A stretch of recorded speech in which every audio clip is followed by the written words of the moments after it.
So I'm having an interview with Aunt today and I'll get her to introduce herself. Jacqueline Heterick. Wiradjuri, isn't it? Wiradjuri. I lived in Trangie part of my life, and I've moved to Narromine. I've been in Narromine for about 30 odd years. I've bred my children on my own. I have 3 boys and 1 girl, and they all work. And because my husband was killed when he was 24 and I was 22, and I had 4 children. Wow, you've done it tough then. Yes, I have. And I got a welder, a school teacher. One can do tractor work. He works on the council in Queensland, and the other one does tractor work, farm work, and that, and they all work. So they've all been brought up in Narromine? No, Trangie and Narromine. Okay, excellent. Yeah. So do you want to tell me a little bit about any sort of your growing up, and what are some of the key things that you remember? I remember my brothers and that. To go into a hotel, they needed a card, and that because they were Aboriginals and they weren't allowed in the public places. And I can remember in Warren once, my brother forgot his, that the publican knew him and everything, but he still couldn't let him in. And so all the others just packed up and went around to the nephew-in-law's place and drank around there. So did you ever get a certificate of exemption? No, I was too young. I was the baby of the family, and there was 10 of us. Big family. And Mum reared us all on her own too, because Dad died in April 1950. So in January, and I was born in April. So Mum reared 10 of us on her own. Well, you got some strong women in your family. Yes, we have. All the family's very strong. Are you all close? Yes, we are. We're very close family. And I can remember the oldest sister, she was 20 years older than me. She was the oldest of the family, and she was in Dubbo Base Hospital, and she was dying, so we all were called, but there was too many of us to go in, so we had to go in steps, and it hurt so much because some seen her die, some didn't, and some didn't say goodbye. So, yeah, that's another thing with Aboriginal families being so close, because we all attack the place where they are, and that we all, I don't mean attack them, but we all land at the same place. And that's important to be there to support that person? Yeah, and she knows that we're there and that, so yeah, it's heartbreaking to watch her family and her other brothers and sisters go through what we did go through.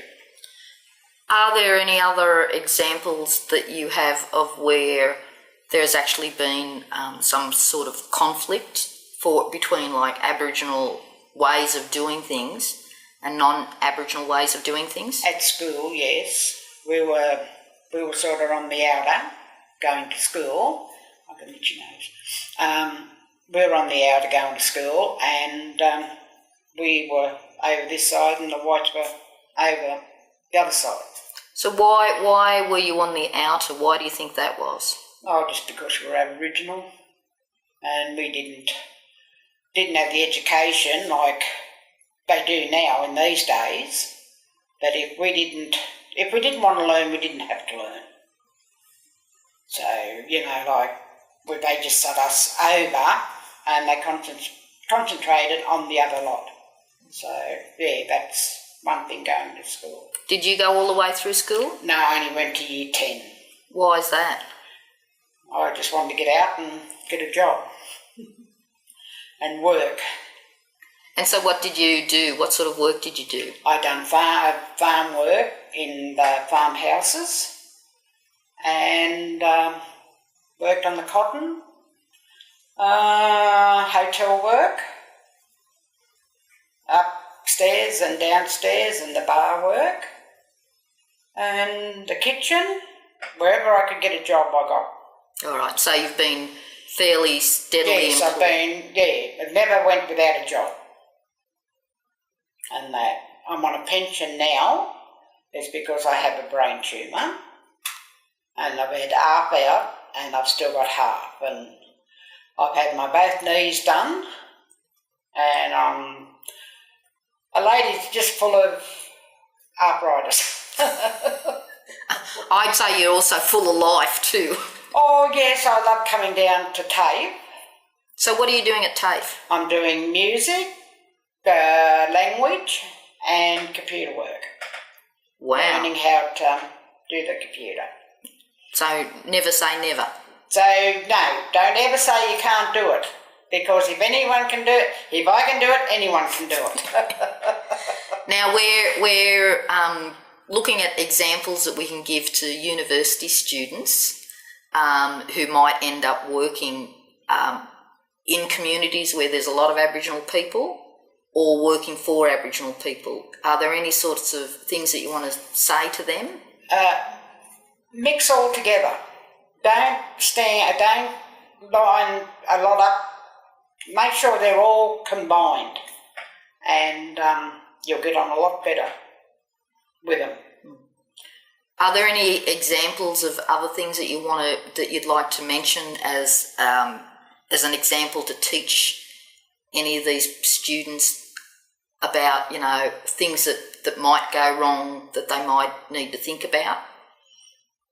Just include the Aboriginal people. Don't hold them back, because you will find there is very brainy Aboriginal children out there if they're treated right. And that. You were giving me an example earlier of your grandson, of an incident that happened. Do you want to talk about that? What did I say? About when you're at a party and he was going back home and the police were stopping. Oh, we went over to a barbecue. It was just straight across the road, and my grandson, he wanted a Pepsi, and they were over in the fridge over home, straight across the road. So I gave him my iPhone, and we turned the torch on for him.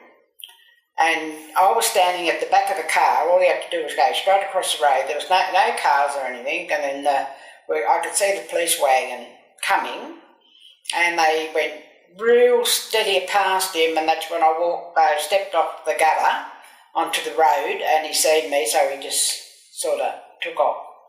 But if I weren't standing at the back of the car, they would have pulled my grandson up and frightened him.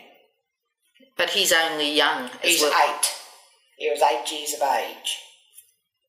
So that's another thing with them. Like, we're Aboriginal people, but we don't let our children out on their own. Why is that? Well, they get... it's hard to say, but my children, I had 3 boys, and they were wild boys. But I had 2 go to year 12, and I had 2 go to year 10. And the eldest one, he does his own welding in Newcastle. So he done all right for himself. Then my daughter, she's a school teacher in a special ed class. And now she left the special ed class, and she goes around the Aboriginal little kids that don't go to school, and white kids. And then the other eldest boy, well, he's the other boy, he does anything in the council, tractor driving, road work. And then my baby, is 39 now, and he can do anything. So I read my 4 children on my own, and they all work. So you just got to fight with them and tell them. Persevere. Yeah, that's the word I was trying to think of. But you'll have to excuse me because I do have a brain tumour and I do repeat myself. I think you're doing well. Is there any final message that you want to give to the students that are studying at university and who might end up working with or for Aboriginal people? Keep going and make sure you mix in with the Aboriginal people. Don't hold them back. Do they need to be aware of any Aboriginal cultural? No, not really. It's just every school's different, sort of. You know, like my kids were very lucky when they went to school. They weren't picked on or anything like that. Honestly speaking, I think they were too frightened to pick on them because I had 3 wild boys. And the daughter, well, she never went anywhere. She was mummy's girl. And I had to leave Trangie to go away for her to go to college to be the school teacher. So that's sort of what Aboriginal families are. Yeah. But so what you're saying there is that it was your involvement that helped her get through. I had to leave town to get away from my apron strings. Oh, really? Yeah, she wouldn't go. She wouldn't leave. I got her a job in Sydney through the Aboriginals, and she was working for the Aboriginals. I took her to the bus station twice. I took her to the train station once. Missed the train, she wouldn't get on it. So we went back to the bus depot. There was a bus leaving, so the only way I got her to Sydney for a job was for me to get on the bus and go with her.